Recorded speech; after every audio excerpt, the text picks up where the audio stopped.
A warm welcome to my channel. My name is Georgiy Grankord, and this is our first video on this channel. So today we'll talk about a very important, crucially important topic about suffering and the cause of suffering. Because all this world, the basis of which is built on suffering. If suffering didn't exist, the world would be paradise, and it would be built on different principles. People would be happy, and they would build another type of society, another type of relations. So what is suffering? I think you understand it very well without any explanations. It's not only physical suffering, physical pain, but it is also a wide spectrum of mental anguish, including disappointment, dissatisfaction, frustration, anger, sadness, sorrow, jealousy, and so on, a lot of. And you remember 2,500 years ago, a wise, enlightened man lived, whose name was Gautama Buddha. And that man told that the reason of suffering is wish, desire. If you destroy desire, you destroy suffering. But it was very true for that time. It was traditional Vedic society. People lived a very simple life. But now, with all its speed, with full concentration on the material objects and things, for the majority, life is only what they can see, what they can hear with physical hearing, with physical eyesight. It is only what is real. So for now, how can we use it? We should add to that great teaching a very important thing. That the wish itself, it's not bad. We don't have to go to the monastery. We don't have to leave this world. It is the way for very few people, not for the many. But how can we help the majority? We have to understand that the wish is not bad. It's not bad to wish to have a good house, a good car, a good wife or husband, a good salary. It's not bad, because it's normal for this world. Another thing is bad. When you put too much importance into your wish, it is bad. The wish becomes your dictator, your tyrant.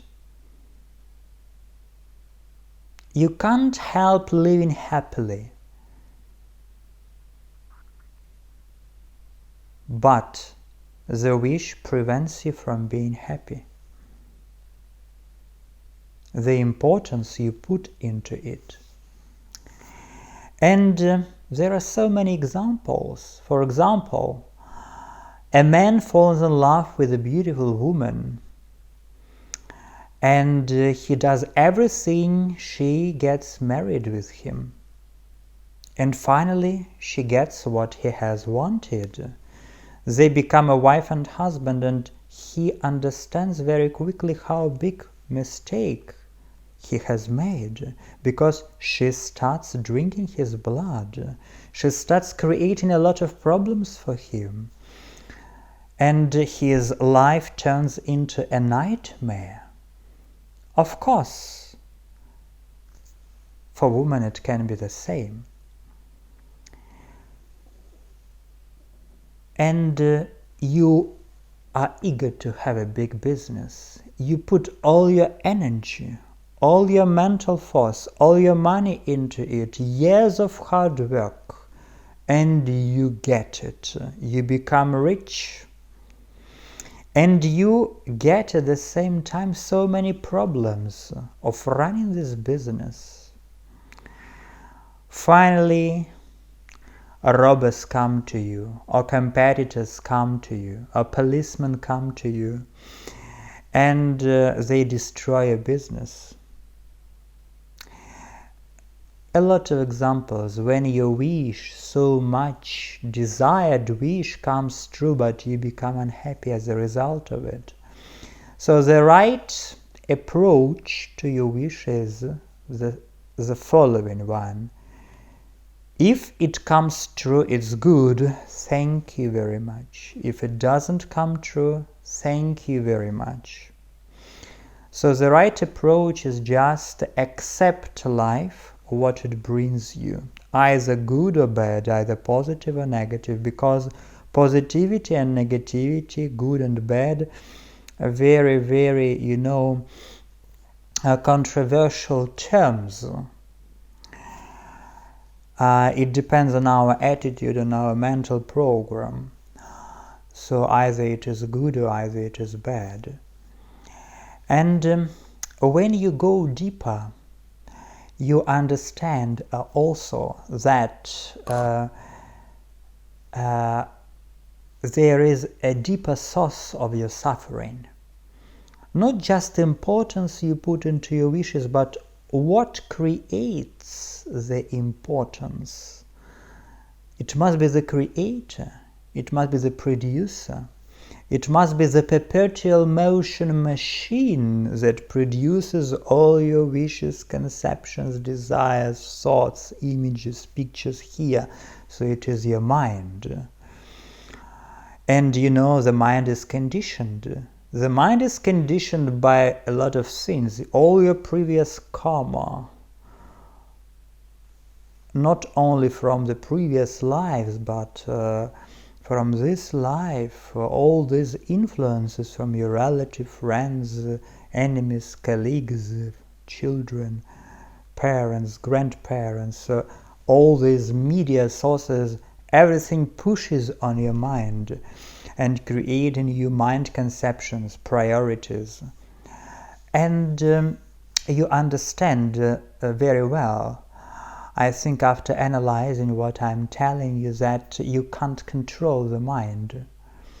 And if you can't control the mind runs, manages, rules you, dictates you its will, what to do, what not to do, what is good, what is bad. And you become a slave, you become a servant. And this is the basic reason of all your suffering. You are not free. When you are not free, you can't be happy. How to control your mind, how to become a master, not a servant, how to start living a happy life. About the methods, they exist. We'll talk in our next video, which will be dedicated to the answers to this important question: how to be free, how to be liberated. So a warm welcome. I'm waiting for our next meeting.